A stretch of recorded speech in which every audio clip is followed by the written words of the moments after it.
what's going on in our communities. A mural is going up on an external wall. Those teens work together to create the mural from start to finish. Especially youth that have maybe been disempowered by the society or people around them, and really encouraging them to use their voices.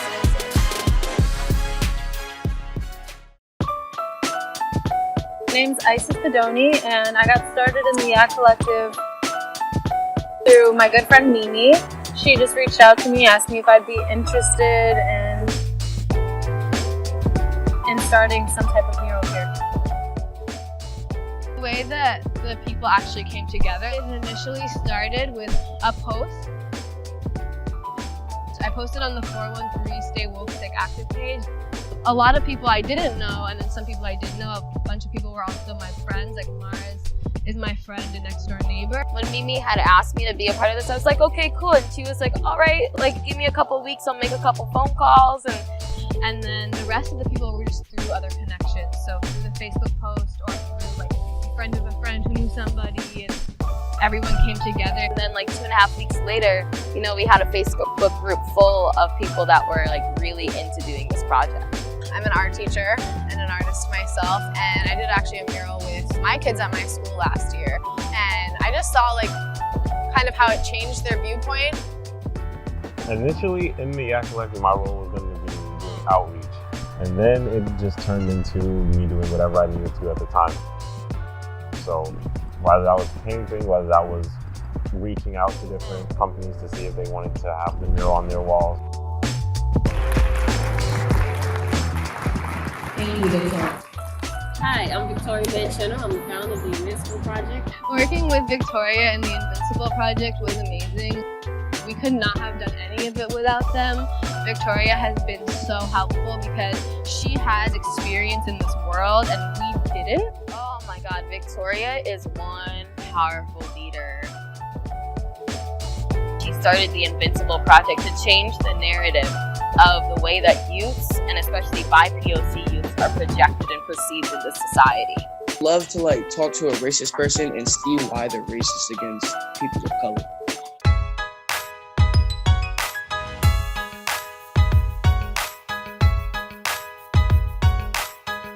One of the biggest things that Invincible project has dipped their hands into to give back to populations that are typically statistically disadvantaged in STEAM, not just art, science, technology, primarily ages 18 to 24, or women of color or veterans to be in a paid apprenticeship. And then upon graduation, they're paid and they're given a salary in the career field of science, technology, engineering, mathematics, architecture, engineering, building bridges, installing light fixtures, whatever you name it, construction, everything. My name is Taylor, and the question that I have for you all is, do you have any questions about the group or the artwork? See, this is so singular in its vision, but I see so many different people work on it. How did you go about the discussion to create such a cohesive piece with so many different voices? The email was like talking about like having the mural itself be like a direct response to police brutality, and that's what they were interested in. Like that's what they said that like they wanted to hear more about.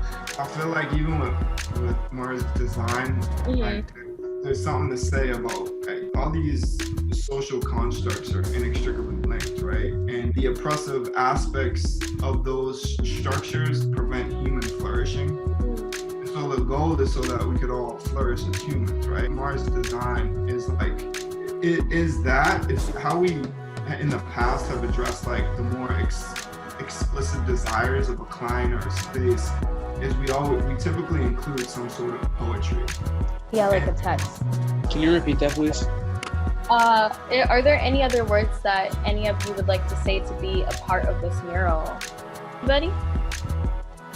Hope. Hope. Yeah. Have hope. Are you gonna have like quotes on it? We are. We're going to feature all of these words in the basket weaving of the mural. Yeah, all of these words.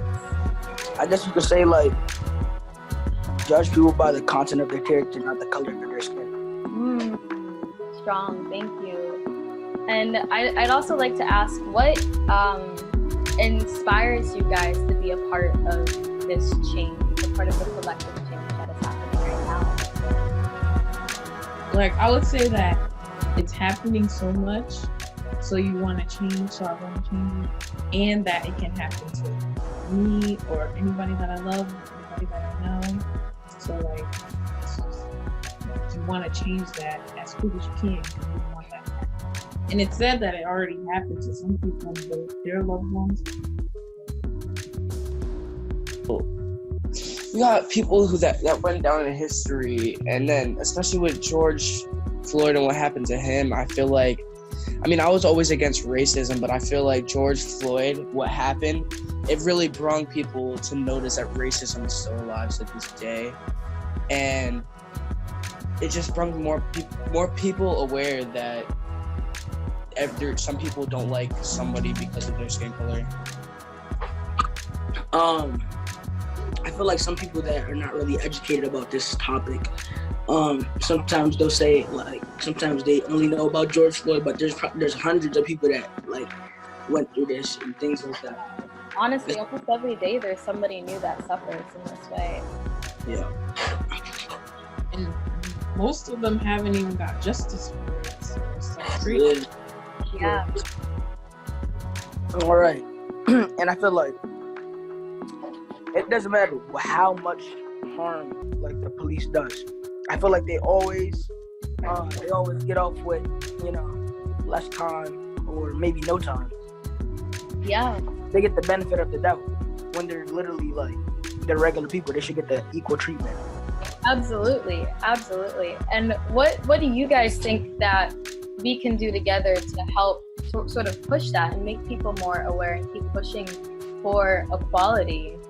The mural is a good thing because it's like showing people that we know what we're talking about, like what's going on, like we're aware of around us and stuff. When I went to the protest, and I actually seen a lot of non-colored people there too,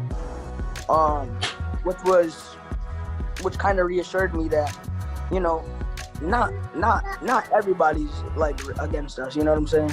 To say or add or something that you would like to see us do in the future or anything of that sort before we go?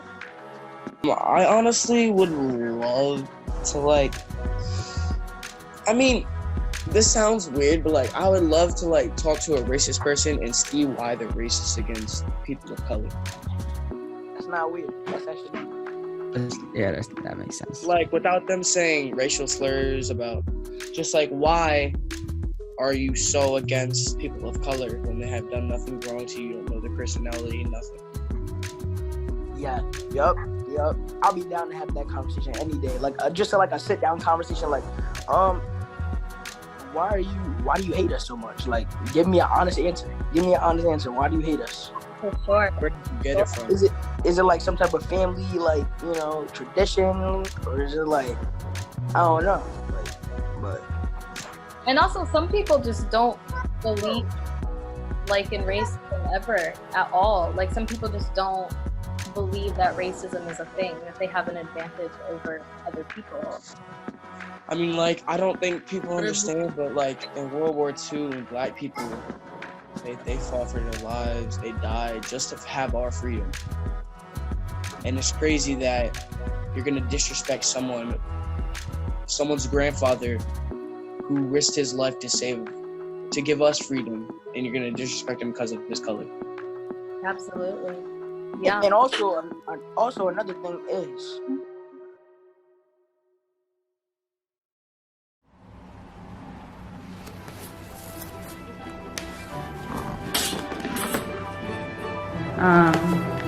it's so profound, and I'm also curious about the nose.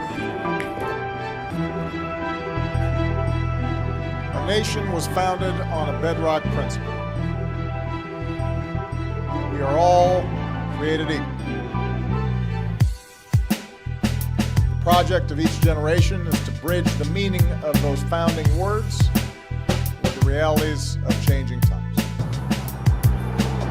There are multiple obstacles that we face and endure day in and day out to be accepted by universities, Ivy League especially. To to be deemed qualified to be President of the United States as well as the First Lady? How many questions was given to the previous president? How much digging and pandering was given for the credibility of their capabilities? That's what that nose represents. We have to keep going through the obstacles to just be.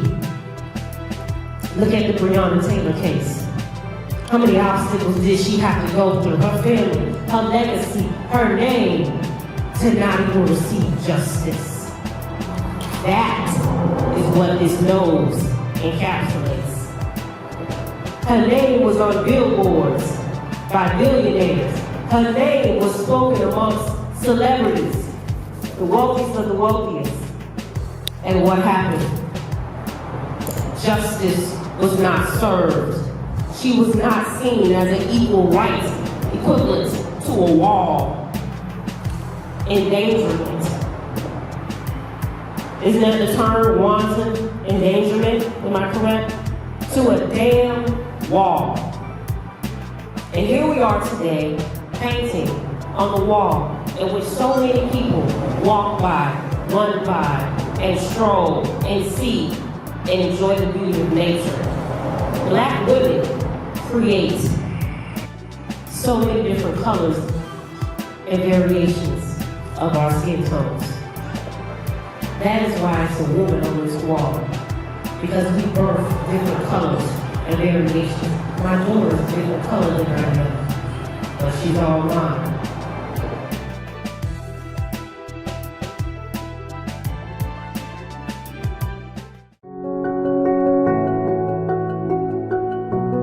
Attached to the crown's root system is our youth, the wandering buds of this planet.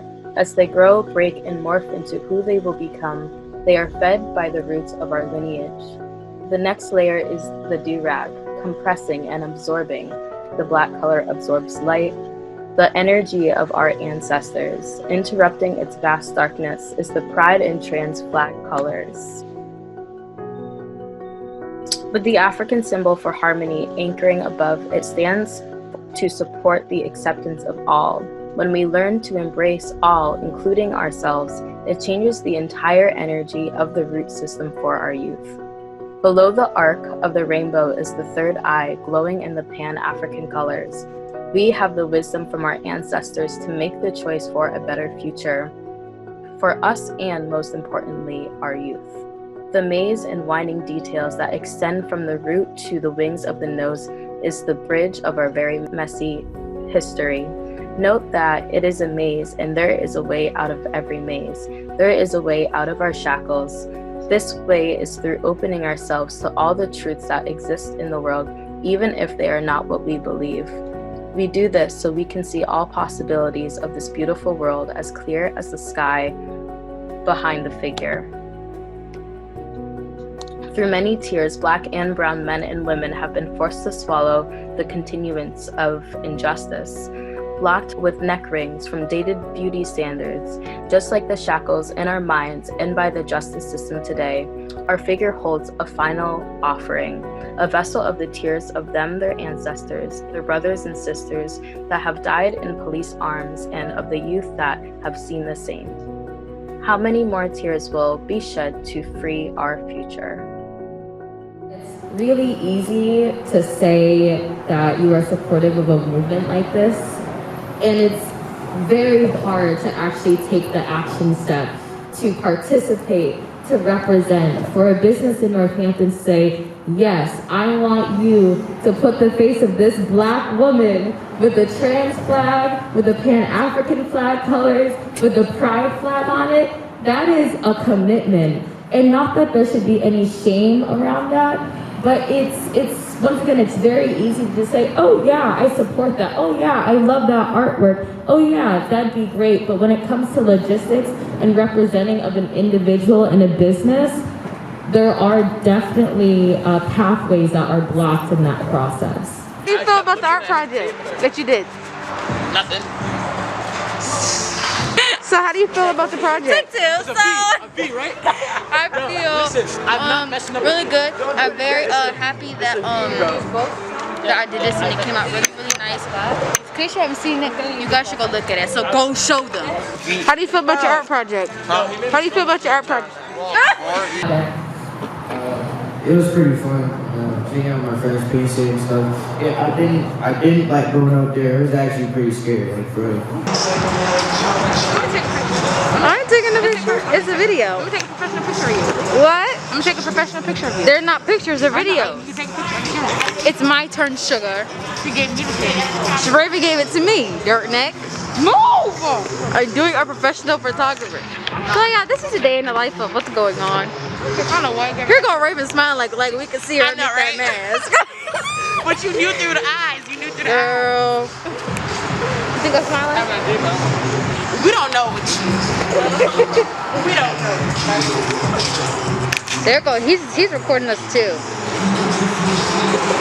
Yo! Hey. This looks weird.